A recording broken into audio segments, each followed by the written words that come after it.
In a world where violence often goes unanswered and the innocent suffer in silence, there are moments that remind us why honor still matters. What happens when cowards target the most vulnerable among us, thinking no one will stand up? What occurs when evil believes it can act without consequence?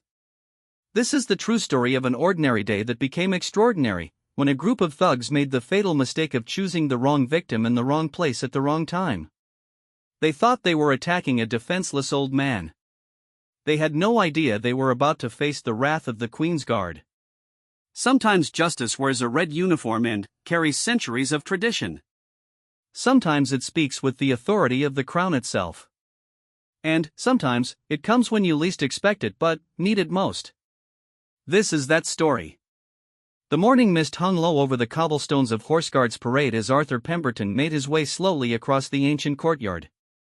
At 78 years old, his steps were measured and deliberate, each one telling the story of a man who had served his country with distinction for over 30 years in the British Army. The medals hidden beneath his worn tweed jacket bore witness to campaigns in Northern Ireland, the Falklands, and later peacekeeping missions that had taken him far from the green hills of his Yorkshire homeland. Arthur had developed a routine in his retirement years that brought him comfort and purpose. Every Tuesday and Thursday morning, he would take the Underground from his small flat in Pimlico to Westminster, then walk the familiar path through St. James's Park to Horse Guards Parade. The journey wasn't just about exercise for his aging joints, it was a pilgrimage of sorts, a way to connect with the institution he had served faithfully and the traditions that had shaped his life. The Horse Guards building stood before him like a sentinel of history, its Portland stone facade weathered but dignified after more than 2.5 centuries of service. Arthur paused at the entrance, watching the Queen's lifeguard perform their ceremonial duties with the same precision and pride he remembered from his own service days. The sight of the mounted sentries in their gleaming breastplates and plumed helmets never failed to stir something deep in his chest, a mixture of pride, nostalgia, and profound respect for the continuity of military tradition. Behind the magnificent horses and their riders, Arthur could see the foot guards standing at attention. These were members of the Household Division, elite soldiers whose primary duty was the protection of the sovereign and the royal palaces. Their scarlet tunics and towering bearskin caps made them instantly recognizable to tourists from around the world, but Arthur saw beyond the ceremonial splendor to the highly trained soldiers beneath the uniforms. The old veteran remembered his own days of ceremonial duty, the hours of drill and preparation required to perform these ancient rituals with absolute perfection. Every button polished to mirror brightness, every movement synchronized with mathematical precision, every moment of duty carried out with the full weight of centuries of military heritage. It was this attention to detail, this commitment to excellence, that had made the British military what it was and what Arthur had been privileged to be part of. As he stood watching the changing of the guard, Arthur felt a familiar pang of loneliness. His wife Margaret had passed away 3 years earlier, and their 2 children lived in Australia with families of their own. The pension from his military service was modest but sufficient for his simple needs, though it left little room for luxuries like international travel to visit his grandchildren. These morning visits to Horse Guards had become his way of staying connected to a world that still valued duty, honor, and service values that sometimes seemed increasingly rare in modern society. The tourists began to gather as the morning progressed, their cameras and smartphones capturing every moment of the spectacle. Arthur watched them with a mixture of amusement and mild irritation. They saw the pageantry and the photo opportunities, but few understood the deeper significance of what they were witnessing. These weren't actors in costume performing for entertainment, they were active duty soldiers maintaining a tradition that stretched back through centuries of British history. A young mother struggled to control her toddler while trying to get the perfect shot of the mounted guards. The child had dropped his toy soldier and was crying inconsolably. Without hesitation, Arthur bent down with some difficulty and retrieved the small plastic figure, handing it back to the grateful mother with a gentle smile. The simple act reminded him of why he had always felt drawn to service, the desire to help others, to make small differences in people's lives, to leave the world a little better than he had found it. The morning sun climbed higher, burning away the last wisps of mist and warming Arthur's face as he continued his leisurely circuit of the area. He knew every stone of this place, every detail of the architecture, every nuance of the ceremonial procedures. It was like visiting old friends, familiar, comforting, and deeply meaningful. He paused at the memorial plaques embedded in the walls, reading the names of soldiers who had given their lives in service to the crown. Some of the names were familiar to him, others belonged to conflicts from before his time. But all represented the same fundamental commitment that had defined his own life, the willingness to put duty before personal comfort, to serve something greater than oneself. Arthur's weathered hands traced the bronze lettering of one particular plaque commemorating the Falklands campaign. He had been there, a young sergeant leading men barely out of their teens across the harsh terrain of those distant islands. The memories were still vivid, the biting cold, the weight of responsibility, the mixture of fear and determination that had driven them forward. 3 of the names on the plaque belonged to soldiers who had served under his command, young men who would never have the chance to grow old as he had, never experienced the quiet pleasures of retirement and reflection. The sound of horse hooves on cobblestones drew his attention back to the present. A new shift was beginning, the guards moving with practiced efficiency to their assigned positions. Arthur watched with the trained eye of a former soldier, noting the discipline and professionalism that characterized every movement. These young men and women represented the best of their generation, volunteers who had chosen to dedicate their lives to serving others. As the ceremony concluded and the tourists began to disperse, Arthur made his way toward the small cafe on the other side of the parade ground. It was another part of his routine, a cup of tea and perhaps a biscuit while he read the morning paper and watched the world go by. The cafe owner, Mrs. Chen, had come to know him over the months and always greeted him with genuine warmth. She had emigrated from Hong Kong decades earlier and understood something about service and sacrifice from her own family's history. The cafe was quiet this morning, with only a few other patrons scattered among the small tables. Arthur chose his usual spot near the window where he could continue to observe the activities at Horse Guards while he enjoyed his tea. The newspaper brought its usual mixture of political scandal, celebrity gossip, and troubling reports of crime in the capital. He shook his head sadly at an article about attacks on elderly people, wondering what had happened to the basic respect and decency that had once characterized British society. As he sat reading, Arthur couldn't help but reflect on the changes he had witnessed over his lifetime. The Britain of his youth had been a different place, harder in many ways, with rationing and economic struggles following the war, but also more cohesive, with shared values and a common sense of purpose. People looked out for their neighbors, respected their elders, and understood that freedom came with responsibilities as well as rights. The modern world had brought many improvements, medical advances that had extended his life well beyond what would have been possible in his father's generation, communications technology that kept him connected with his family across the globe, and social progress that had opened opportunities for people regardless of their background. But it had also brought challenges that sometimes left him feeling like a stranger in his own country. Arthur finished his tea and carefully folded his newspaper, leaving a modest tip for Mrs. Chen despite her protests that it wasn't necessary. The morning ritual was complete, but he wasn't quite ready to return to his empty flat. Instead, he decided to take a longer route back through a St. James's Park, enjoying the mild weather and the simple pleasure of being outdoors. The park was coming alive with the day's activities. Civil servants hurried past on their way to government buildings, tourists consulted their maps and guidebooks, and local residents walked their dogs along the tree-lined paths. Arthur moved slowly among them, an observer of the human drama that played out daily in this historic corner of London. Near the pond, he paused to watch a group of schoolchildren on an educational visit. Their teacher was explaining the significance of the various buildings visible from the park, trying to capture their attention despite the competing attraction of the ducks and geese that populated the water. Arthur smiled at their enthusiasm and energy, remembering his own school trips to London many decades earlier. One of the children, a girl of perhaps 10 years old, had become separated from the group and was standing alone looking confused and frightened. Arthur approached carefully, not wanting to alarm her further, and gently asked if she was lost. With tears in her eyes, she nodded and explained that she couldn't find her teacher or her classmates. Arthur looked around and spotted the school group near the bridge. Taking the girl's hand, he walked with her at her own pace until they reached the relieved teacher, who thanked him profusely for his kindness. These small encounters had become increasingly important to Arthur as he aged. They reminded him that he still had something to contribute, that his presence in the world still mattered. The values that had guided his military service, protecting others, helping those in need, standing up for what was right, didn't end with retirement. They were part of who he was, woven into the fabric of his character through decades of practice and commitment. As he made his way toward the park exit, Arthur reflected on the morning's activities and the sense of peace they had brought him. This routine had become his anchor in a world that sometimes seemed to change too quickly for him to follow. The connection to his military past, the reminder of enduring traditions and values, the simple pleasure of human kindness, all of these elements combined to give his days meaning and purpose. He had no way of knowing that this particular morning would soon take a turn that would test everything he believed about duty, courage, and the willingness to stand up for others when it mattered most.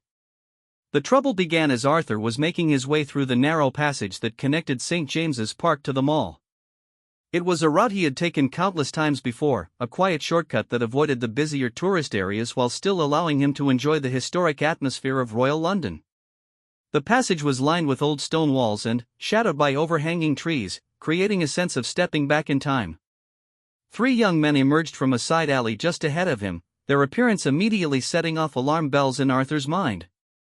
Years of military training had taught him to assess potential threats quickly, and everything about these individuals suggested trouble. They were dressed in dark clothing with hoods pulled up despite the mild weather, and their body language spoke of predatory intent as they positioned themselves to block the narrow path. The leader of the group was tall and lean, with elaborate tattoos creeping up his neck from beneath his collar. His companions flanked him on either side, one short and stocky with dead eyes that seemed to take pleasure in others' discomfort, the other nervous and twitchy, constantly looking around as if expecting danger or opportunity.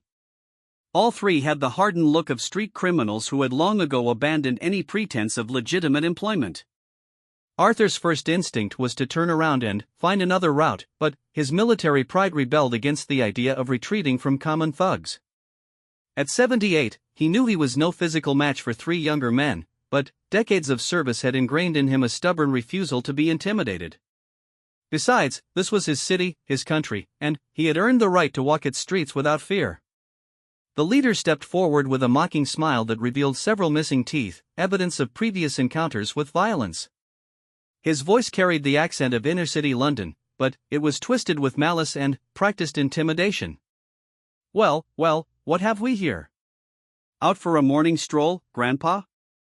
Bit early for the old folks' home tour, isn't it? Arthur straightened his shoulders, drawing on the bearing and dignity that had served him throughout his military career. He had faced down hostile crowds in Belfast, aggressive interrogators in prisoner-of-war training, and enemy soldiers in actual combat. He wasn't about to be cowed by street criminals, regardless of the odds. "Good morning," Arthur replied with deliberate politeness, his Yorkshire accent carrying the authority of a man accustomed to command. "I'm just passing through. I suggest you gentlemen do the same." The response only seemed to amuse the thugs further. The stocky one laughed, a harsh sound devoid of genuine mirth. "Gentlemen? Did you hear that? The old codger thinks we're gentlemen. That's rich, that is." The nervous one fidgeted with something in his pocket, and Arthur's trained eye caught the telltale bulge that suggested a weapon, probably a knife rather than anything more sophisticated. These weren't professional criminals with access to firearms, they were street-level predators who relied on intimidation and overwhelming their victims through numbers and brutality. "Here's how this works, old man," the leader continued, his tone becoming more menacing. "You're going to empty your pockets nice and quiet like, hand over whatever you've got, and then you're going to walk away and forget this ever happened. Nobody gets hurt, and everybody goes home happy. Simple, right?" Arthur felt a familiar surge of anger rising in his chest, not fear, but the righteous indignation of a man who had spent his life fighting against exactly this kind of predatory behavior. These criminals had chosen their victim carefully, selecting what they saw as an easy target, an elderly man alone in a quiet area with no apparent means of defense.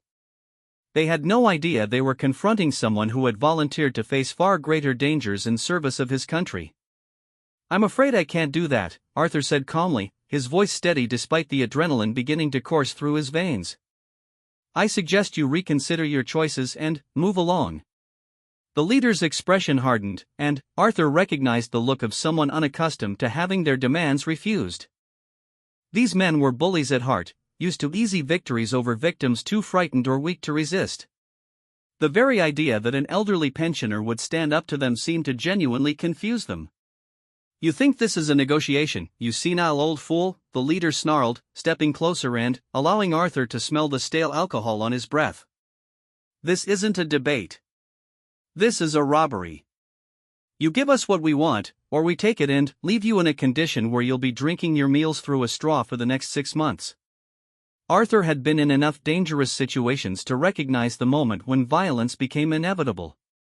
These men had committed themselves to a course of action and wouldn't back down without escalating the confrontation.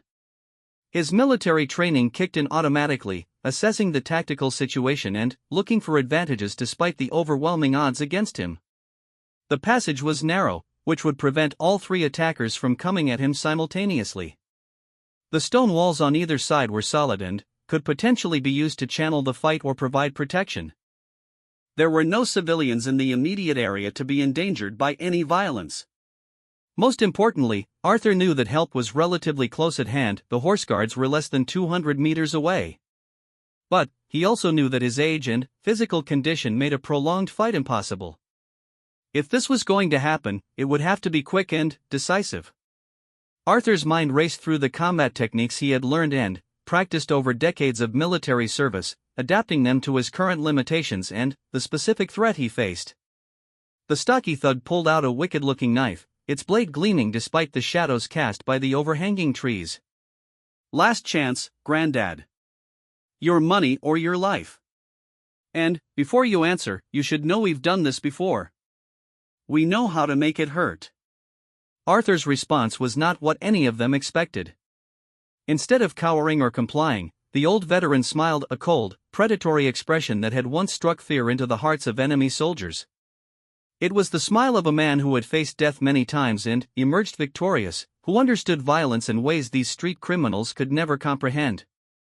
"I've been threatened by better men than you," Arthur said quietly, his voice carrying the authority of absolute conviction. "And I've buried most of them." The statement hung in the air like a challenge, and, for a moment, the thugs seemed taken aback by the unexpected response.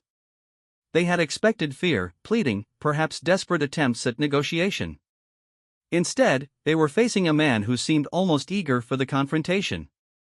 The leader's face flushed with anger and humiliation. He had been made to look weak in front of his companions by an elderly pensioner, and his street credibility demanded a violent response. "Right, that's it. You've had your chance, old man. Now we do this the hard way." Arthur shifted into a defensive stance that drew upon 40 years of military training and experience. His movements were economical and precise, every motion calculated to maximize his limited advantages while minimizing his obvious disadvantages. Age had taken its toll on his speed and strength, but it had also given him something his attackers lacked: the wisdom of experience and the absolute certainty that came from a lifetime of standing up for what was right. The nervous thug pulled out his own weapon, a broken bottle with jagged edges that would cause terrible wounds if it found its target. Arthur noted the improvised nature of the weapon and filed that information away. These weren't professional killers, they were opportunistic predators who relied more on intimidation than actual skill in violence. "You know," Arthur said conversationally, as if discussing the weather rather than facing imminent attack, "I've spent most of my life fighting people like you. Bullies who prey on the innocent, cowards who attack the defenseless. The only difference is that most of them wore different uniforms." The comparison to enemy soldiers seemed to further enrage the thugs, who clearly didn't appreciate being lumped together with what they probably considered more legitimate forms of violence. But Arthur's words carried a deeper purpose than mere insult. He was buying time and psychological advantage, using his military experience to control the narrative of the confrontation. In his mind, Arthur was already planning his response to the inevitable attack. The knife-wielding stocky man would likely come first, as he seemed the most aggressive and confident. The leader would probably hang back initially, letting his subordinates test the old man's defenses before committing himself. The nervous one with the broken bottle would likely be the wildcard, unpredictable and potentially the most dangerous because of his obvious instability. Arthur's military training had taught him that the key to surviving overwhelming odds was to turn disadvantages into advantages. His age and apparent frailty had already caused his attackers to underestimate him, a mistake that could prove costly in the violent confrontation to come. His experience in actual combat situations gave him knowledge of tactics and techniques that street criminals, for all their brutality, rarely possessed. More importantly, Arthur had something his attackers lacked: a cause worth fighting for. He wasn't just defending his wallet or his personal safety, he was standing up for the principle that decent people shouldn't have to live in fear of predators.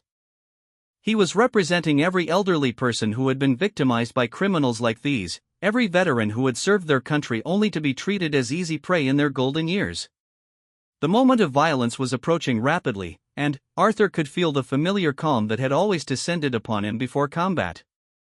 Fear was transformed into focused determination, uncertainty became tactical calculation, and the trembling of age gave way to the steady readiness of a soldier preparing for battle.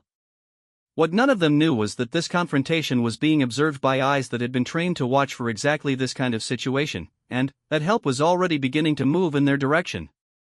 Corporal James Mitchell was conducting his routine patrol around the perimeter of Horse Guards when he first noticed the commotion in the narrow passage. At 26 years old, he was a career soldier with the Grenadier Guards, having joined the army straight from school and worked his way up through dedication, intelligence, and an unwavering commitment to the principles of military service. His assignment to the Household Division represented the pinnacle of achievement for an infantry soldier, a posting that combined the highest standards of military professionalism with the honor of serving the Crown directly. Mitchell's training had taught him to be constantly alert to potential security threats, not just to the royal palaces and their occupants, but to any situation that might affect public safety in the areas under his responsibility. The positioning of the three men in dark clothing immediately caught his attention, as did their body language and the way they had cornered what appeared to be an elderly civilian. Through his military-issue binoculars, Mitchell could see that the situation was escalating rapidly. The old man, clearly a pensioner out for his morning walk, was standing his ground against three much younger attackers. There was something about the elderly gentleman's bearing that reminded Mitchell of the retired sergeants and warrant officers who had trained him during his early years in the service. The man had the straight-backed posture and steady demeanor of someone with military experience. Mitchell immediately activated his radio to alert his superiors and request backup, following the protocols that governed any potential security incident in the Westminster area. But, even as he spoke into the microphone, he could see that events were unfolding too quickly for reinforcements to arrive in time. The three thugs were closing in on their victim, and Mitchell could clearly see that at least two of them were armed with edged weapons. The corporal faced a difficult decision. His orders were specific about not leaving his assigned post without authorization, and intervention in civilian matters was supposed to go through proper channels and chain of command. But his training as a soldier and his instincts as a human being were screaming at him that an innocent person was about to be seriously injured or killed while he watched from a distance. Meanwhile, in the passage itself, the violence that Arthur had sensed was inevitable finally erupted. The stocky thug with the knife made the first move, lunging forward with the crude but effective technique of someone who had used edged weapons before. But Arthur's military training kicked in automatically, and he sidestepped the attack with a fluidity that belied his age, simultaneously grabbing a handful of gravel from the path to throw into his attacker's eyes. The improvised missile found its mark, causing the knife-wielding criminal to stumble backward, temporarily blinded and cursing loudly. Arthur used the momentary advantage to position himself with his back to one of the stone walls, ensuring that his attackers couldn't surround him or attack from behind. It was a textbook defensive maneuver that he had learned as a young soldier and refined through decades of training and real-world application. The leader, initially surprised by the old man's unexpected resistance, quickly recovered his composure and signaled for a coordinated attack. These criminals might not have had military training, but they had plenty of experience in overwhelming their victims through sheer numbers and brutality. They began to move in careful coordination, attempting to pin Arthur against the wall while staying clear of each other's weapons. Arthur's response demonstrated why military training never truly leaves a soldier's muscle memory. Despite his age and physical limitations, he moved with the practiced efficiency of someone who understood violence in all its forms. He used his walking stick not as a support but as a weapon, striking out at knees and hands with precise, economical movements that maximized the impact while conserving his limited energy. The nervous thug with the broken bottle tried to flank Arthur from the left, but the veteran had anticipated the maneuver and shifted position at the last moment. The criminal's improvised weapon scraped against the stone wall, sending sparks flying and throwing him off balance. Arthur took advantage of the opening to deliver a sharp blow to the man's wrist with his walking stick, causing him to drop the broken bottle with a cry of pain. But, even as Arthur fought back with skill and determination, the reality of his situation was becoming increasingly apparent. He was 78 years old, facing 3 men less than half his age, and the initial surge of adrenaline that had fueled his resistance was beginning to fade. His breathing was becoming labored, his movements slightly slower, and his attackers were adapting to his tactics. The knife-wielding stocky man had recovered from the gravel in his eyes and was approaching more cautiously now, clearly recognizing that the elderly pensioner was far more dangerous than he had initially appeared. The leader was circling around to Arthur's right, looking for an opening to attack without exposing himself to the walking stick that had already proven so effective. Arthur knew that time was not on his side. His military experience told him that unless the situation changed dramatically, the outcome was inevitable. He was outnumbered, outgunned, and fighting a losing battle against younger, stronger opponents. But his pride and his principles wouldn't allow him to surrender without giving everything he had. It was at this crucial moment that Corporal Mitchell made his decision. Military discipline and proper procedure demanded that he wait for authorization before leaving his post, but human decency and his oath as a soldier to protect the innocent overruled bureaucratic considerations. He could see that the elderly man was beginning to tire, and that the 3 attackers were preparing for a final coordinated assault that would almost certainly result in serious injury or death. Mitchell broke into a run toward the passage, his heavy military boots pounding against the cobblestones as he covered the distance as quickly as possible. He was still in full ceremonial dress uniform, complete with the scarlet tunic, bearskin cap, and ceremonial sword that marked him as a member of the Queen's Guard. Under normal circumstances, these items of clothing and equipment were symbols of tradition and pageantry rather than practical military gear. But, as Mitchell ran toward the developing crisis, his ceremonial sword became something more than a symbol. It was a weapon in the hands of a trained soldier, backed by the full authority and tradition of the British Army. The gleaming blade that tourists photographed as a quaint relic of bygone days was about to serve its original purpose as an instrument of military intervention. Arthur heard the sound of approaching footsteps before he saw their source, and, for a moment he wondered if more criminals were joining the attack. But, the rhythmic cadence of the steps was immediately familiar to his military-trained ear, the measured pace of a soldier moving with purpose and authority. When he caught sight of the scarlet uniform and towering bearskin cap, he felt a surge of hope and pride that momentarily pushed back his growing exhaustion. The 3 thugs were so focused on their victim that they didn't notice Mitchell's approach until he was almost upon them. The corporal's voice rang out with the unmistakable authority of a soldier issuing a command to civilians: "Stop! Stand down immediately! You are interfering with the peace in the presence of Her Majesty's Guard."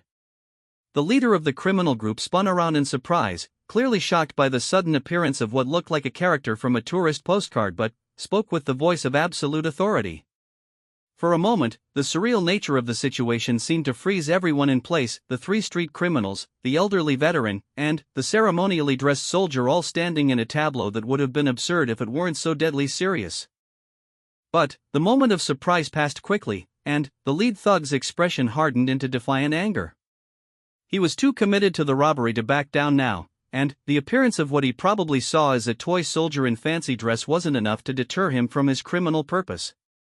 "Get lost, tin soldier," the criminal snarled, brandishing his weapon in Mitchell's direction. "This doesn't concern you. Go back to playing dress-up for the tourists and mind your own business." It was perhaps the worst thing he could have said to a member of the household division. These weren't ceremonial soldiers playing at military service, they were elite troops who had earned their positions through exceptional service and who took their duties with absolute seriousness. The suggestion that they were mere tourist attractions rather than real soldiers was an insult that struck at the core of their professional identity.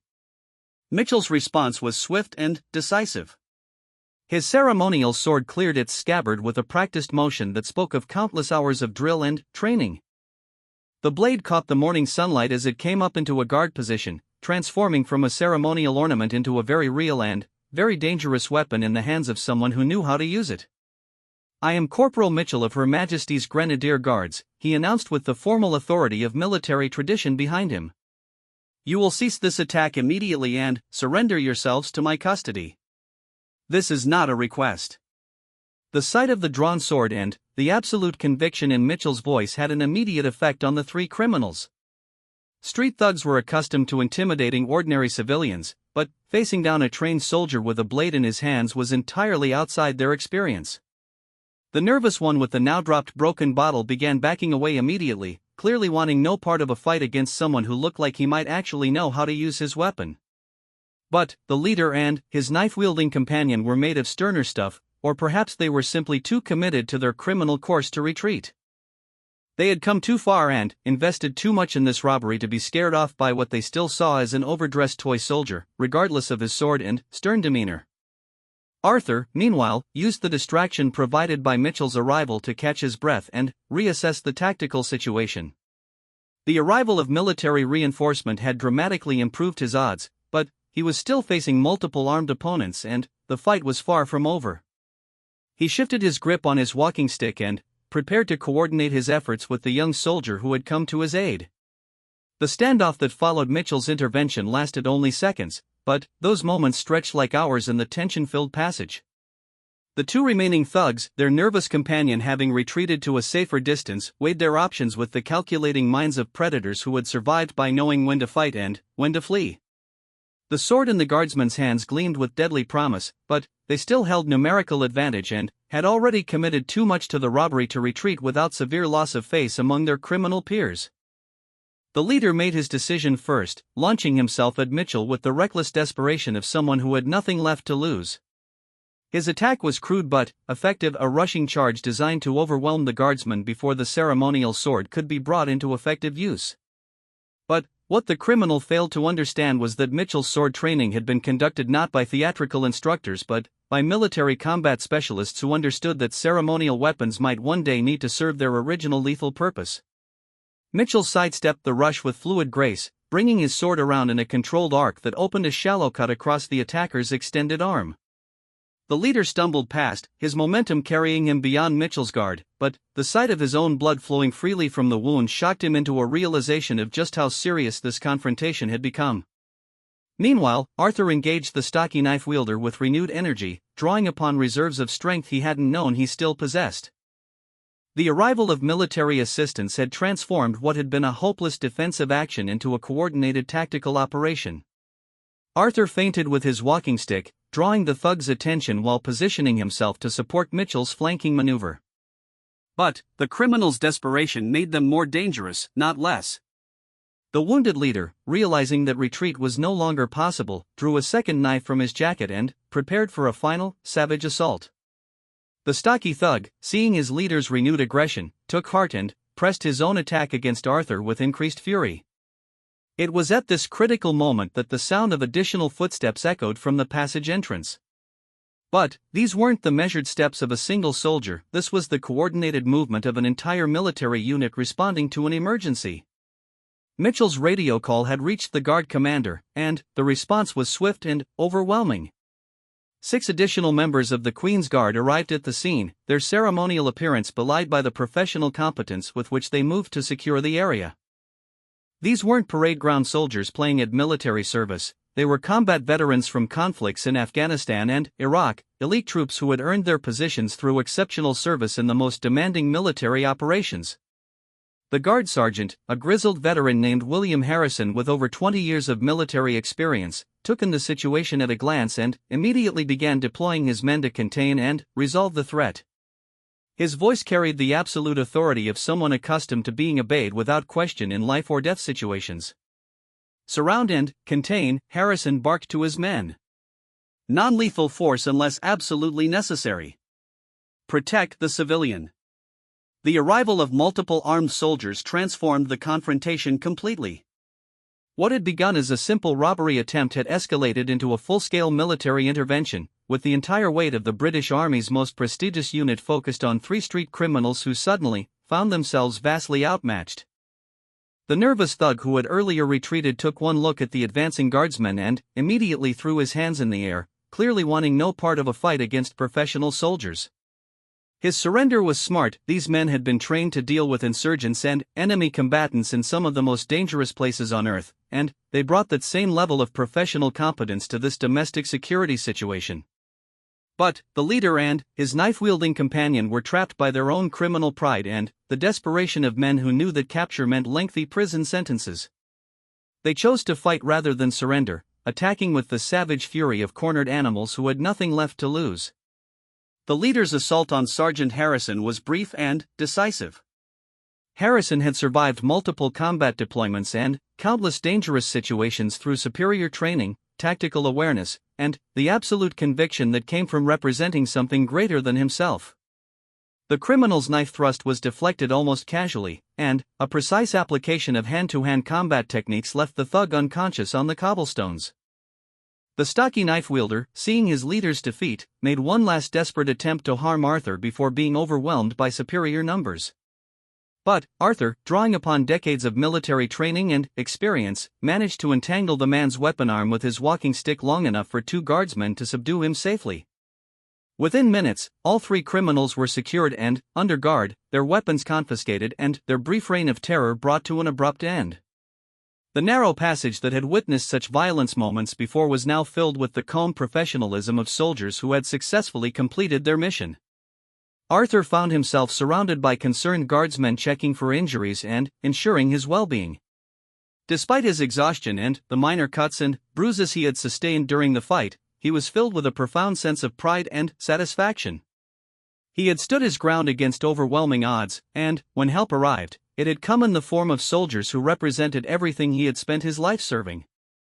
Sergeant Harrison approached Arthur with the respectful demeanor due to a fellow veteran.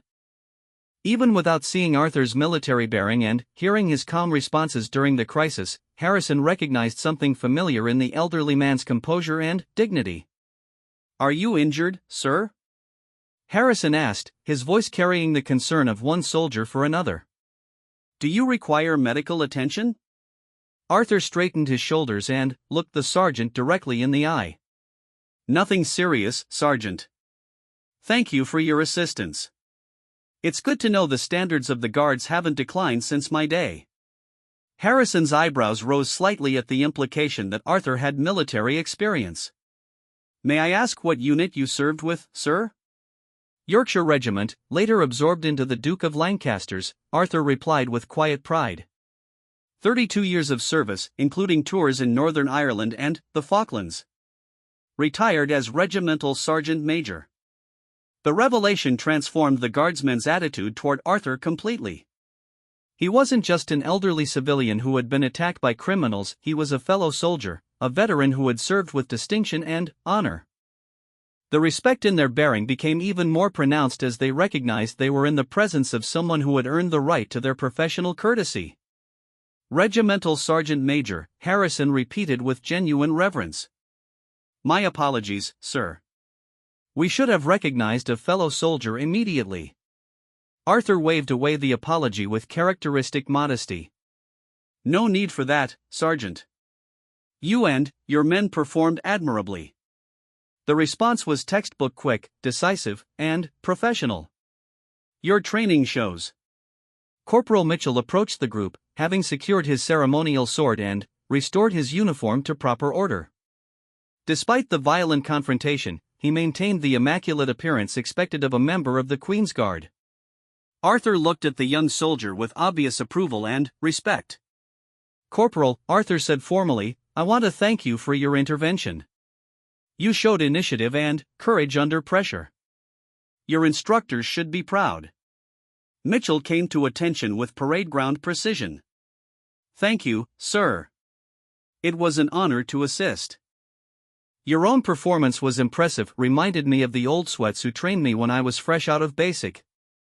The compliment clearly meant a great deal to Arthur. Despite his years and the passage of time since his active service, he was still a soldier at heart, and recognition from active duty military personnel validated everything he had tried to represent during his career. As the police arrived to process the arrested criminals, the guardsmen maintained their protective formation around Arthur, treating him not as a civilian victim but as a distinguished veteran deserving of their highest respect. The criminals, now fully conscious and aware of the serious trouble they faced, looked on in sullen defeat as they were loaded into police vehicles. The nervous thug who had surrendered early was cooperative with the police, clearly hoping that his quick capitulation would earn him some consideration in sentencing. The other two remained defiant but subdued, apparently still struggling to understand how a simple robbery had escalated into a confrontation with the Queen's Guard. Arthur watched the proceedings with the satisfaction of a man who had faced evil and emerged victorious. The values he had spent his life defending, duty, honor, protection of the innocent, had been vindicated in the most direct and personal way possible. The young soldiers who had come to his aid represented the continuation of traditions he held sacred, proof that the principles he had served were still alive and vital in the modern world. The incident was already attracting attention from passers-by and early arriving tourists, though the guardsmen maintained a professional perimeter that kept curious onlookers at a respectful distance. Arthur could see smartphones being raised to record the aftermath, and he wondered how the story would be told when it eventually reached the media. But, for now, he was content to stand among his fellow soldiers, sharing the quiet satisfaction that came from a job well done and a threat neutralized. The morning that had begun as a peaceful routine had become something much more significant, a reminder that courage and honor were not museum pieces but living principles that still mattered in the modern world. The aftermath of the confrontation stretched well into the afternoon, as police investigators, military officials, and medical personnel worked to process what had become a significant incident in the heart of Royal London. Arthur found himself at the center of a growing circle of attention that included everyone from beat constables to senior military officers who had been summoned to understand how three criminals had managed to threaten a civilian practically within sight of Buckingham Palace. Detective Inspector Sarah Collins, a 20-year veteran of the Metropolitan Police with extensive experience in serious crimes, took personal charge of Arthur's statement. She had seen enough violence in her career to recognize the significance of what had occurred, and her respectful treatment of the elderly veteran reflected both professional competence and genuine admiration for his courage. "Mr. Pemberton," she said, settling into a chair across from him in the small office at the nearby police station, "I want you to know that what you did today was extraordinary. Most people in your situation would have simply handed over their belongings and hoped for the best." Arthur shifted uncomfortably in his chair, clearly unaccustomed to being treated as a hero. "Detective Inspector, I simply refuse to be intimidated by common criminals. Any soldier would have done the same." Collins smiled at his modesty. "Perhaps, but not everyone is a soldier, are they? And, even among soldiers, not many would have the courage to stand up to three armed men at the age of 78. As Arthur provided his detailed account of the events, Collins was struck by the precision of his observations and the tactical awareness he had maintained throughout the crisis. His military training was evident not just in how he had fought, but in how he had analyzed the situation and made strategic decisions under extreme pressure.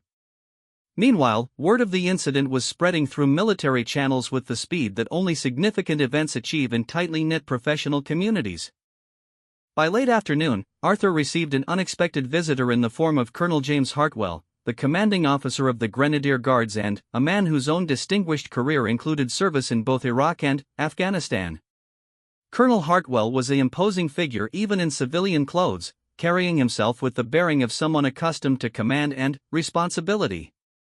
But his approach to Arthur was marked by genuine respect and professional courtesy, one soldier acknowledging another regardless of rank or current status. "Regimental Sergeant Major Pemberton," Hartwell said formally, extending his hand, "I'm Colonel Hartwell, commanding the Grenadier Guards. I wanted to personally thank you for your conduct today and to apologize that you found yourself in such a situation while visiting our facilities." Arthur stood and accepted the handshake with obvious pleasure at being addressed by his former rank. "Colonel, no apology is necessary. Your men performed magnificently.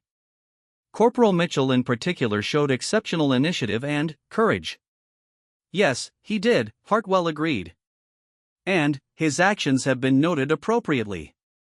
But I'm more interested in discussing your own performance. My men tell me you handled yourself like a soldier half your age facing odds that would challenge much younger men." The conversation that followed revealed the deep respect that existed between military professionals regardless of their generation or specific units. Arthur found himself discussing tactics and leadership principles with someone who understood the demands of military service and the values that motivated career soldiers. "The thing that impressed my sergeants most," Hartwell continued, "was not just your courage, but your tactical awareness. Even while defending yourself, you were positioning to support Corporal Mitchell's intervention. That kind of battlefield awareness doesn't come from textbooks, it comes from experience and genuine understanding of military principles." Arthur felt a warmth spread through his chest that had nothing to do with the afternoon sun streaming through the office windows. Recognition from active duty soldiers meant more to him than any civilian honor could have provided. It validated his belief that his years of service had been meaningful and that the values he had tried to embody still mattered. As the formal interviews concluded and the immediate administrative requirements were satisfied, Arthur found himself invited to return to Horse Guards for what Colonel Hartwell described as a proper reception for a distinguished veteran. The invitation was extended not just as a courtesy, but as recognition of Arthur's status as a fellow soldier who had proven himself under fire. The walk back to Horse Guards was transformed from Arthur's usual solitary journey into something approaching a military procession. Corporal Mitchell and 2 other guardsmen accompanied him, their presence serving both as protection and as a mark of respect for someone who had earned their professional admiration. As they approached the familiar courtyard where Arthur's day had begun so peacefully, he was surprised to see a small crowd gathered near the main entrance. Word of the morning's events had spread among the guards and civilian staff, and many had come to see the elderly veteran who had fought off 3 armed attackers and helped their colleagues demonstrate the continuing relevance of military values in modern society. The reception was informal but deeply meaningful. Arthur found himself surrounded by soldiers who wanted to hear his account of the fight, to learn from his tactical decisions, and to express their respect for his courage. These weren't empty ceremonial gestures, they were genuine expressions of professional admiration from active duty soldiers who understood the significance of what had occurred. Sergeant Harrison approached with a cup of tea that had been prepared according to proper military standards, strong, hot, and served with the respect due to a distinguished visitor.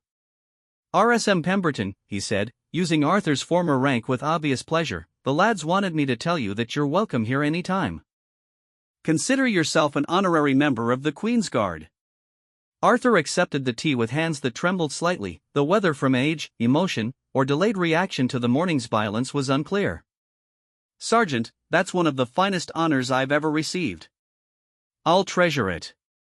The conversation that followed revealed the depth of connection that existed between soldiers separated by generations but united by common values and shared understanding of service. Arthur found himself discussing everything from changes in military technology to the enduring importance of discipline and teamwork, sharing insights gained from decades of experience while learning about modern developments in military training and operations. As the afternoon progressed, Arthur realized that the day's events had transformed something fundamental in his life. The morning's attack had been traumatic and dangerous, but the response from the military community had reminded him that he was not just an elderly pensioner living alone with his memories. He was part of a continuing tradition of service, a link in an unbroken chain that connected past and present in meaningful ways. A photographer from the regimental newsletter appeared to document the occasion, and Arthur found himself posing with the soldiers who had come to his aid. The image would later be distributed throughout military channels as an example of the values that connected all soldiers regardless of their specific units or periods of service. Colonel Hartwell returned as the formal activities were concluding, carrying a small presentation box that he handed to Arthur with obvious ceremony. "RSM Pemberton, the guards wanted you to have something to remember today by.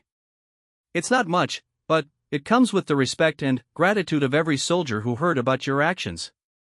Inside the box was a set of Grenadier Guards cufflinks, beautifully crafted and bearing the regiment's distinctive insignia.